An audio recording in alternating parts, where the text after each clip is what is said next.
It's all good. I'm a huge fan of the pod, and I just embarrass myself all the time. It's the choking whites. I know. And you know I'm a fan of the pod since day one, and I've totally embarrassed myself. There's only one correction I'll make. Where am I messing with you? Was this intentional? So, huge fan of the pod. Yeah, huge fan of the pod. Who are you again? We'll take a selfie later. And I'm not the AI czar. Go ahead. So we have 850 employees today at MP. We're going to hire, when we include what we're building out for Apple, coupled with what we're going to build with DoD, we're going to need a couple thousand more people easily, not to mention the construction jobs. So this is a key existential question for all of us as we build out this, is where are we going to get the talent? I think what we have found, at Mountain Pass, and we hire it all, electricians, maintenance, operators, is you get... Yeah, you have to look across the supply chain, but from a structure standpoint, we all want to keep reserves for those times, but it's months, it's not years. Lisa, there was two really interesting posts over the last couple of days. One was from Elon, where he said in 5 years he projected 50 million H100 equivalents just for XAI. And the second was Sam Altman. They signed a deal for a 4 gigawatt data center, 30 billion a year with Oracle. That just portends an enormous amount of chips that are necessary and power. And if you forecast that, how do we actually meet all of that? What needs to happen that's not happening today inside of the United States to actually do that? Yeah, it's a great point. I mean, that's what we're seeing. We're seeing this incredibly large demand for AI, and they're coming from, Sam and Elon are certainly the leaders, a couple of the leaders. There's a lot of a couple of the leaders. There's a lot of demand elsewhere too. I mean, if you think about it, nations want their own AI. So there's very high demand. We're imagining that just the accelerator market, so the chips for these AI large computing systems, will be over $500 billion in a couple of years. So very high growth. And when you say, what do we need to do? It's the entire ecosystem needs to scale up. So we need to scale up. Certainly what we're doing in chip design is trying to get chips out as fast as possible, but we're also scaling up the entire manufacturing ecosystem. And as I said, I think the US is going to be a huge piece of it. So it's not just about the silicon. There's all of the various other pieces of the ecosystem that have to come to the US. Sure. And I think today's AI action plan is actually a really excellent blueprint. And how do you see the market evolving in these next 5 or 6 years? Is it there's a standard set of chips for training, a standard set for inference, or do you just see an explosion? So this newly manufactured intelligence will spawn a new chapter of unprecedented productivity and development. And that will serve to improve human quality of life. So the IDC estimates that AI will generate $20 trillion in economic impact by 2030. So even if you can earn a small slice of that hundreds of billions of dollars of investment will earn an amazing return. For each dollar invested into business-related AI is expected to generate $4.60. As my friend Jensen would say, the more you buy, the more you save. Or in this case, the more you buy, the more you make. And we can grow the pie together and usher in a new era of AI-driven abundance. So when we look at the history of American energy production and consumption, as the U.S. industrialized, we really ramped up energy generation and also consumption. But if you look at this chart, you can see that every day we're going to have multiple sites that are operating with thousands of folks basically building this infrastructure.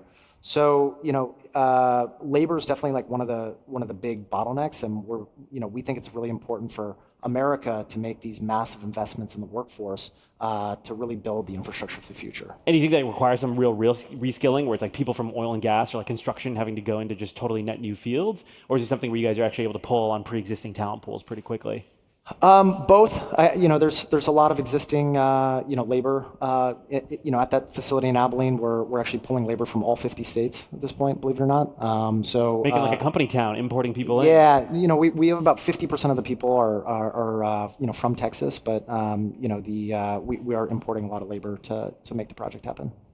And do you see the company starting to go more full stack beyond just like the operations of like the sort of data centers, or how do you think about like you started off with focus on like sort of energy arbitrage? Everybody's a programmer now. Yes. You used to have to know C and then C++ and Python, and in the future everybody can program a computer, right? Just have to get up. And if you don't know how to program a computer, you don't even know how to program an AI, just go up to the AI and say, how do I program an AI? And the AI explains to you exactly how to program the AI. Even when you're not sure exactly how to ask a question, you say, what's the best way to ask the question? And it'll actually write the question for you. It's incredible. Yeah. And so it's a great equalizer. Everybody is going to be augmented by AI. Everybody's an artist now. Everybody's an author now. Everybody's a programmer now. That is all true. And so we know that AI is a great equalizer.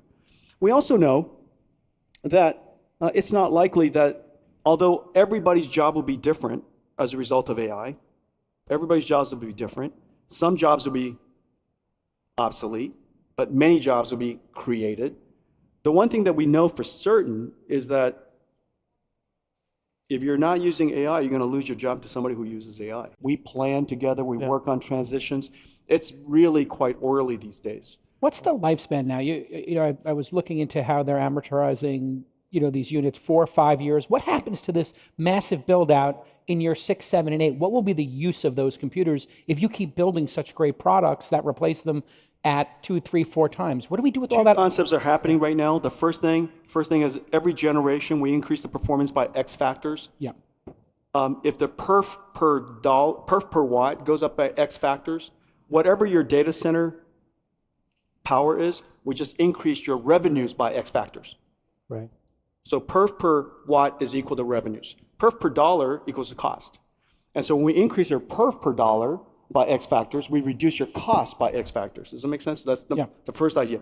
And so the reason why we're moving so fast is we're trying to increase everybody's revenues, we're trying to decrease everybody's cost so that we have the benefit of driving AI cost down as far as possible. Performance of Hopper increases over time because we're improving the software stack.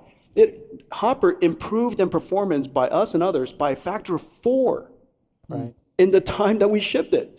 Now, you can't get that out of a CPU. Right. Jensen, can you explain to us Elon's tweet and the impact to your industry? He said, we're going to have 50 million H100 equivalents in 5 years from now. And everybody started to feverishly do the math, because if he has 50 million H100 equivalents, then OpenAI will have that much or more, Meta will have that much or more, Google, et cetera, et cetera, et cetera. Can you just explain to us laymen what that means, what he just said, and how it impacts your business? One of the biggest observations about AI is that there's the industry of applications that AI has created. It's a revolutionary technology. Every industry will be revolutionized. New applications will be energy, production infrastructure. We have the internet infrastructure, and we got to build out that plumbing. And now we have to build out the AI infrastructure. My sense is that we're probably, a couple of $100 billion, maybe a few $100 billion into a multi-trillion-dollar infrastructure build out Per year. Yeah. What about manufacturing? And the reason for that is because you want the new infrastructure, which increases revenue, drive your cost down. Right. Mm-hmm. That's right. What about manufacturing in the U.S.? So where are we? We've seen stories of TSMC in Arizona. We asked this question earlier about how it's going. Is the U.S. equipped? What is it going to take for us to get there to have onshore fabs? First of all, you guys know you're talking about the United States. I know that there's lots of concerns and everybody's worried about competition and things like that, but we are talking about America here. This is unquestionably the most technology-rich country in the world, and this is the most innovative countries in the world. And the computer industry I have the honor to serve is the single greatest industry our country has ever produced. I think we could acknowledge that. Yep. The level of leadership of the computer industry, the technology industry, is just unimaginable worldwide. And so this is our national treasure. This is one of our country's assets. We have to make sure that we continue to advance it. Onshoring. Next generation manufacturing is going to be insanely technology driven. Robotics technology, AI technology. You're going to have factories that are going to be orchestrated by AI, orchestrating a whole bunch of robots that are AI, building products that are effectively AIs, right? So you're going to have this in layers of inception. And the amount of technology necessary to create that is really insane. I love President Trump's vision, really insane.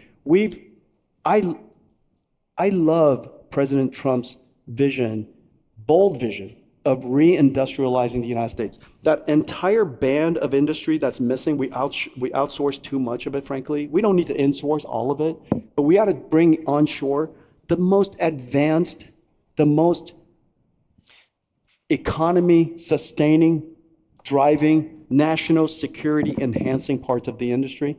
You know, people always degrade down to tennis shoes. We don't have to go there. We just manufacture chips and AI supercomputers. In Arizona and Texas, we will, in the next 4 years, probably produce about $500 billion worth of AI supercomputers. That $500 billion worth of AI supercomputers will probably drive a few $1 trillion worth of AI industry. Right. And so that's only in the next several years. And they're doing great. Arizona's doing great. And so there's a lot of talk about American competitiveness today, and the White House rolled out its AI action plan, and NVIDIA is making very big bets on the United States. And so as a CEO of a global company, what do